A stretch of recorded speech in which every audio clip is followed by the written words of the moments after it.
السلام علیکم ویورس، میں ناز شاہ آپ کے ساتھ ہوں۔ آج میں آپ کے ساتھ شیئر کروں گی حضرت آدم علیہ السلام اور حضرت اماں حوا کس طرح انہیں زمین پر آباد کیا گیا۔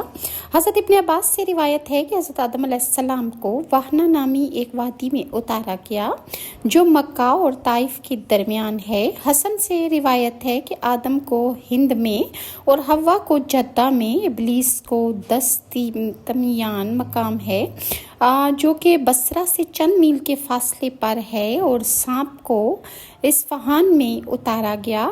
اور سدی نے کہا ہے کہ آدم نے ہند میں جب اترے تو وہ اپنے ساتھ حجر اسود اور جنت کے خوشبودار پتے بھی لے کر آئے تھے، اور انہوں نے وہ پتے زمین پر پھیلا دیے، اسی باعث خوشبودار درخت پیدا ہوئے۔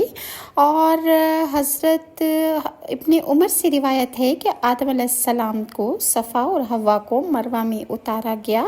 اور ابو موسیٰ اشعری سے روایت ہے کہ جب حضرت آدم کو جنت سے اتارا گیا تو اللہ تعالیٰ نے انہیں ہر قسم کا فن سکھا دیا اور جنت کے کچھ پھل بھی ساتھ دے دیے کہ یہ تمہارے پھل جنت کے پھلوں سے ہی ہیں، فرق صرف اتنا ہے کہ یہ جنت کے پھل خراب نہیں ہوتے اور جبکہ دنیا کے پھل خراب ہو جاتے ہیں۔ حضرت ابو ہریرہ سے روایت ہے کہ رسول اللہ نے فرمایا کہ بہترین دن جس میں سورج طلوع ہوتا ہے جمعے کا دن ہے، اسی میں حضرت آدم علیہ السلام پیدا کیے گئے، اسی میں جنت میں داخل کیے گئے اور اسی دن جنت سے نکال دیے گئے۔ حضرت انس سے روایت ہے کہ رسول اللہ نے فرمایا کہ آدم اور حوا کو اکٹھے زمین پر عریاں حالت میں زمین پر اتارا گیا، ان کے بدن پر صرف پتے ہی تھے۔ آدم کو گرمی محسوس ہوئی تو انہوں نے رونا شروع کر دیا اور حوا کو کہنے لگے کہ مجھے گرمی کی وجہ سے تکلیف ہو رہی ہے۔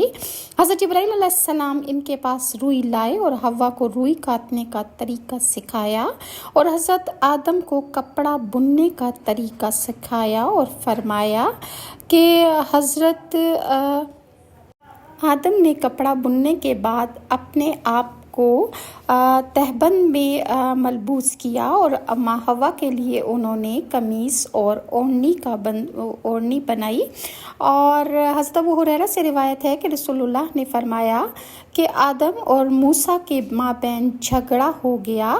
موسیٰ نے حضرت آدم علیہ السلام سے فرمایا کہ اللہ تعالیٰ نے آپ کو اپنے ہاتھ سے بنایا اور آپ نے اپنی روح پھونکی، پھر آپ نے لوگوں کو جنت سے نکلوا دیا۔ آدم علیہ السلام نے کہا کہ آپ وہی موسیٰ ہیں جن کے ساتھ اللہ تعالیٰ ہم کلام ہوئے، کہ آپ مجھے اس پر ملامت کرتے ہو جسے میں نے کیا، مگر زمینوں اور آسمانوں کی تخلیق سے پہلے ہی اللہ تعالیٰ نے اسے مجھ پر لکھ رکھا تھا، یعنی کہ تقدیریں اللہ تعالیٰ نے انسان کے پیدا ہونے سے پہلے لوح محفوظ میں لکھ دی تھیں۔ آپ مجھ سے اس بات پر جھگڑ رہے ہو کہ جس میں میرا قصور ہی نہیں ہے، یہ سب ہونا لازمی تھا کیونکہ یہ تقدیر کا حصہ تھا۔ آپ صلی اللہ علیہ وسلم نے فرمایا کہ یہ کہہ کر آدم موسیٰ پر غالب آ گئے اور موسیٰ خاموش ہو گئے۔ بعض روایات میں ہے کہ جب حضرت آدم علیہ السلام نے خطہ ہندوستان میں آ کر مسکن بنایا تو حوا حاملہ ہوئیں اور ایک بیٹا اور ایک بیٹی انہوں نے جنی۔ بیٹے کا نام انہوں نے قابیل اور بیٹی کا نام اقلیمہ رکھا۔ وہ نہایت خوبصورت لڑکی تھی۔ پھر حوا دوبارہ حاملہ ہوئیں تو ایک بیٹا اور ایک بیٹی جنی۔ بیٹے کا نام حابیل اور بیٹی کا نام غازہ رکھا، مگر یہ لڑکی زیادہ خوبصورت نہیں تھی۔ روایات میں ہے کہ حضرت حوا علیہ السلام 120 بار جنم دیا انہوں نے بچوں کو، اور ہر دفعہ ان کا جڑواں بچہ پیدا ہوتا تھا، یعنی کہ ایک بیٹا اور ایک بیٹی ایک ساتھ پیدا ہوتے تھے۔ اور بعض دوسری روایات میں ہے کہ وہ 180 بار انہوں نے بچوں کو جنم دیا۔ اور بعض روایات میں ہے کہ قابیل ماں کے پیٹ میں بہشت میں تھے، پیدائش ان کی دنیا میں ہوئی اس واسطے کہ بہشت پاک جگہ ہے اور وہاں پر خون اور آلودگی نہیں ہو سکتی۔ جب حابیل اور قابیل دونوں بڑے ہوئے تب جبرائیل علیہ السلام تشریف لائے اور آدم سے کہنے لگے کہ اللہ تعالیٰ نے تم پر سلام بھیجا اور کہا ہے کہ دونوں بھائیوں کو دونوں بہنوں کے ساتھ، یعنی قابیل کی بہن حابیل کے ساتھ اور حابیل کی بہن کو قابیل کے ساتھ شادی کر دی جائے۔ تب انہوں نے حال شادی کا اپنے دونوں بیٹوں کو بلا کر کہہ دیا کہ یہ اللہ کا حکم ہے۔ اس بات کو سن کر قابیل نے شادی کرنے سے انکار کر دیا اور اس نے کہا کہ میری بہن اکلیمہ زیادہ خوبصورت ہے، میں اس کو حابیل کو نہیں دوں گا، میں خود اس سے شادی کروں گا۔ آدم نے کہا کہ یہ تو اللہ تعالیٰ کے حکم کی نافرمانی ہے، تو اللہ کا حکم مان لے۔ اس نے کہا نہیں، مگر تم حابیل کو دوست رکھتے ہو اور اسی وجہ سے دوستی کے سبب تم اپنے حضرت آدم سے کہنے لگا کہ دوستی کے سبب آپ اس سے خوبصورت لڑکی دے رہے ہو اور آپ عدل کے خلاف کام کر رہے ہو۔ اپنے ماں باپ کی آخر حضرت آدم علیہ السلام نے حکم خداوندی کے قابیل کی بہن کی شادی حابیل کے ساتھ اور حابیل کی بہن کی شادی قابیل کے ساتھ کر دی، اور قابیل نے حسد سے حابیل کو کہا کہ میری بہن اکلیمہ کو طلاق دے، میں تو اسے اپنے پاس رکھوں گا۔ حابیل نے کہا یہ میری بیوی ہے، میرے باپ نے اس کے ساتھ میری شادی کر دی ہے، میں ہرگز اپنے والد کا حکم رد نہیں کروں گا اور خدا کا حکم بجا رکھوں گا۔ آدم علیہ السلام نے جب یہ ماجرا سنا تو دونوں بیٹوں کے لیے انصاف کے لیے انہوں نے فرمایا کہ دونوں بھائی کوہ منا پر جا کر 2 قربانیاں پیش کرو، جس کی قربانی اللہ تعالیٰ کی درگاہ میں قبول ہوئی اس کی بیوی اکلیمہ ہوگی۔ پس دونوں بیٹوں نے حسب حکم باپ کے کئی بکریاں لا کر ذبح کر کے کوہ منا پر رکھ آسمانی آ گئی اور اس نے حابیل کی قربانی کو جلا کر رکھ کر دیا، جبکہ قابیل کی قربانی وہیں پڑی رہی۔ اب قابیل کو حابیل پر بہت غصہ آیا اور وہ اس کو مارنے کی تدبیر میں لگا رہا، اور فرصت کے وقت وہ سوچتا رہتا تھا کہ وہ اپنے بھائی کو کس طرح مار ڈالے۔ اس کو قتل کرنے کا طریقہ ہی نہیں آتا تھا۔ ایک روز قابیل نے حابیل سے کہا کہ میں تجھ کو مار ڈالوں گا اس واسطے کہ تیرے سب فرزند کہیں گے کہ قربانی ہمارے باپ کی قبول ہوئی، تمہارے باپ کی نہیں۔ حابیل نے کہا کہ اے بھائی، اس میں میری کیا غلطی ہے؟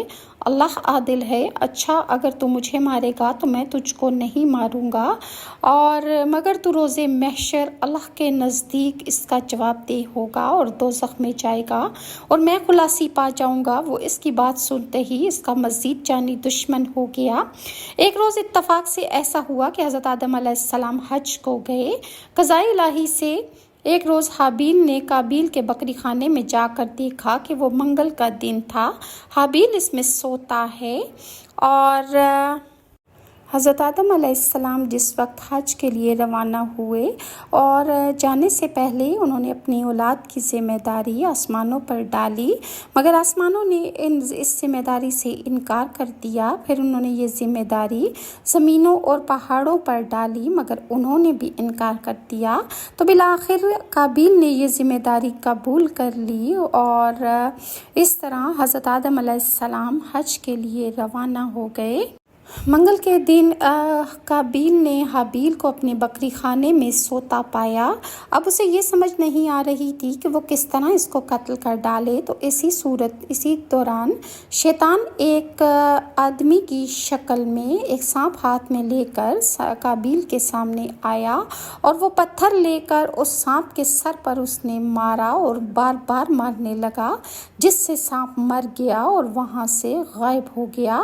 تب قابیل نے ابلیس ملعون سے تعلیم پا کر ایک پتھر زمین سے اٹھا کر حابیل کے سر پر مارا، جس سے حابیل مر گیا اور وہ مردود خدا کی درگاہ میں عاصی اور کافر ہوا۔ بعد اس کے گدھ اس پر آ گرے۔ قابیل بہت پریشان ہوا کہ اب اس کو کیا کرنا چاہیے۔ آخر وہ بھائی کی لاش کاندھے پر لے کر پوری دنیا کے گرد پھرنے لگا۔ جس زمین پر لہو اس کا گرا زمین شور ہو گئی۔ بس خدا تعالیٰ کو منظور نہ تھا کہ وہ اپنے دوست کی فصیحت کرے۔ تب اللہ تعالیٰ نے ایک کوے کو بھیجا۔ وہ کوا اپنے ساتھی کوے کی لاش لے کر آیا اور اس نے اس کوے کی لاش کو زمین پر رکھ کر زمین کو کھودنا شروع کر دیا، اور جب اس نے زمین کھود لی تو اس کوے نے دوسرے مرے ہوئے کوے کو اس میں دفن کر کے اوپر سے مٹی ڈال دی۔ اس کے بعد قابیل رونے لگا اور اس نے کہا کہ میں نے کتنا بڑا گناہ کر ڈالا کہ میں نے اپنے بھائی کو مار ڈالا، اور بعد اس نے بھائی کی قبر کھودی، اور پھر جس طرح اس نے کوے کو دیکھا تھا اس طرح اس نے قابیل حابیل کو دفنا کے جانے کا جیسے ہی ارادہ کیا، اسی وقت اللہ تعالیٰ نے آواز دی کہ اے زمین قابیل کو پکڑ لے۔ تب اللہ تعالیٰ کے حکم سے زمین نے اس کو گھٹنوں تک پکڑ لیا، یعنی وہ گھٹنوں تک زمین میں دھس گیا۔ جب قابیل نے آسمان کی طرف منہ کیا اور کہا خدایا ابلیس بھی تیری درگاہ میں مردود ہے، تو اس کو بھی زمین داب لے۔ آواز آئی اے ملعون، ابلیس نے اپنے بھائی کی خون ریزی نہیں کی تھی، تو ابلیس سے بھی زیادہ بڑھ گیا۔ وہ پھر بولا خدایا میرے باپ نے بھی تو گندم کھا کے گناہ کیا تھا، اس کو بھی زمین میں دفن کر دیتے۔ پھر جناب باری تعالیٰ سے غصہ آیا اور اللہ تعالیٰ نے فرمایا کہ اے مردود، تیرے باپ نے قطع صلہ رحم کب کیا تھا جیسا کہ تو نے کیا؟ پھر قابیل کو سینے تک زمین نے پکڑ لیا جب اس نے کہا کہ یا رب تعالیٰ قسم ہے تیری کہ میں نے اپنے باپ سے سنا ہے کہ میری توبہ اس کلمہ کی برکت سے قبول ہوئی جو میں نے عرش پر لکھا دیکھا تھا۔ وہ پاک کلمہ تھا کہ لا الہ الا اللہ محمد رسول اللہ، تو اس کلمہ کی برکت سے میرے گناہ بخش دے۔ پھر اللہ تعالیٰ کی طرف سے آواز آئی اے زمین اس کو چھوڑ دو۔ تب زمین نے اس کو چھوڑ دیا۔ بعد اس کے اللہ تعالیٰ نے ایک فرشتے کو سوار کی صورت پر قابیل کے پاس بھیجا۔ اس نے اس کو نیزے سے مارا اور پھر اللہ تعالیٰ نے اس کو زندہ کیا، پھر اس کو مارا اور پھر زندہ کیا۔ اسی طرح اس کا حال روز قیامت تک ہوتا رہے گا۔ جب مکہ سے حضرت آدم علیہ السلام تشریف لائے، حابیل کی بہت تلاش کی مگر انہیں حابیل نہ ملا۔ بعد اس کے وہ لوگوں سے پوچھنے لگے، کسی نے جواب دیا چند روز سے معلوم نہیں کہ وہ کہاں چلا گیا ہے۔ آخر حضرت آدم علیہ السلام نے ان کے لیے کھانا پینا سونا سب چھوڑ دیا اور شب و روز ان کی فکر غم بڑھتا چلا گیا۔ ایک روز صبح کو خواب میں دیکھا کہ حابیل کہتا ہے کہ اے پدر پکارتا ہے۔ حضرت آدم علیہ السلام نیند سے چونک اٹھے اور زار زار رونے لگے۔ اسی وقت جبرائیل علیہ السلام نازل ہوئے اور حضرت جبرائیل علیہ السلام سے کہنے لگے کہ ہم اس کی قبر دیکھنا چاہتے ہیں، قابیل سے ہم بیزار ہیں۔ حضرت جبرائیل نے کہا مت گریہ زاری کریں، اللہ تعالیٰ بھی اس سے بہت بیزار ہے۔ تب حضرت جبرائیل ان دونوں کو اس کی قبر پر لے گئے۔ حضرت آدم نے دیکھا اور بولے اگر قابیل حابیل کو مارتا تو خون اس کا یہاں گرتا۔ حضرت جبرائیل نے فرمایا کہ اس کا خون زمین نے کھینچ لیا ہے۔ حضرت آدم نے کہا لعنت خدا کی ہے اس زمین پر کہ خون میرے فرزند کا پی گئی۔ تب زمین نے خون اس کا اگل دیا اور سارا خون جو حابیل کا بہا تھا زمین نے باہر نکال دیا۔ یہ دیکھ کر حضرت آدم علیہ السلام اور حضرت حوا نے قبر اس کی کھود کر اسے باہر نکال کر دیکھا تو اس کا مغز نکلا پڑا تھا اور وہ خون سے تربتر اور آلودہ ہو رہا تھا۔ یہ حال دیکھ کر اور بھی بہت سا دونوں روئے اور ان کے رونے سے آسمان کے فرشتے بھی رونے لگے۔ آخر حضرت آدم علیہ السلام حابیل کی لاش کو تابوت میں بند کر کے اپنے مکان میں لائے، اور روایت ہے حضرت ابن عباس نے کہ حضرت آدم نے 40 روز تک اس تابوت کو تمام دنیا کے گرد پھیرا۔ جس موضع میں وہ جاتے وہ علاقہ یہ ظلم دیکھ کر روتا تھا، اور پرندے اور جانور بھی اس حال پر گریہ زاری کرتے اور کہتے ہے کہ بھاگنا چاہیے انسان سے کہ وہ ظالم ہے اور اپنے بھائی کو مار ڈالتا ہے۔ بعد اس کے حضرت آدم علیہ السلام نے حابیل کو اپنے مکان میں لا کر دفن کیا۔ جب حضرت آدم علیہ السلام حابیل کے دفنانے سے فارغ ہو چکے تو ان کے باقی اولاد ان کے پاس آئی تو انہوں نے کہا کہ ہم کوئی روزی روٹی کمانا چاہتے ہیں، کوئی کام کرنا چاہتے ہیں۔ تو حضرت جبرائیل علیہ السلام ایک مٹھی سونا اور ایک مٹھی چاندی لائے۔ حضرت آدم علیہ السلام نے فرمایا اس قدر چاندی سونے سے ہمارے بیٹوں کا کیا ہوگا کہ وہ اس سے تجارت کیسے کریں گے؟ بس غیب سے اللہ تعالیٰ کی آواز آئی کہ سونے چاندی کو پہاڑوں میں ڈال دے تاکہ وہ وہاں سے تھوڑا تھوڑا حاصل کریں کہ جتنا ان کو ضرورت ہو اور وہ تجارت کر کے کھائیں تو وہ قیامت تک کم نہیں ہوگا۔ بعد ہزاروں سال کے حضرت آدم بیمار ہوئے اور کھانے کے لیے مختلف اقسام کے میووں کی بیٹوں سے فرمائش کی۔ بعض روایات میں ہے کہ حضرت آدم علیہ السلام نے اپنے بیٹوں سے کہا کہ میں جنت کے انگور کھانا چاہتا ہوں تو حضرت شیس علیہ السلام حضرت آدم علیہ السلام کے لیے انگور کی تلاش کے لیے جیسے ہی گھر کے دروازے سے باہر نکلے تو باہر انہوں نے ملک الموت کو کھڑا پایا۔ ملک الموت حضرت آدم علیہ السلام کی روح قبض کرنے کے لیے تشریف لائے ہوئے تھے اور انہوں نے حضرت شیس سے جب دریافت کیا تو انہوں نے فرمایا کہ میں ان کے لیے جنت کے میوے لینے جا رہا ہوں۔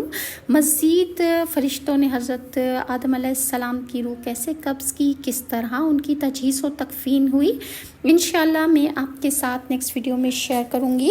اور اگر ویورز آپ کو میری ویڈیوز اچھی لگتی ہیں تو کائنڈلی لائک اور سبسکرائب ضرور کیجیے اور نیکسٹ ویڈیو تک کے لیے ناز شاہ کو اجازت دیجیے۔ اللہ حافظ۔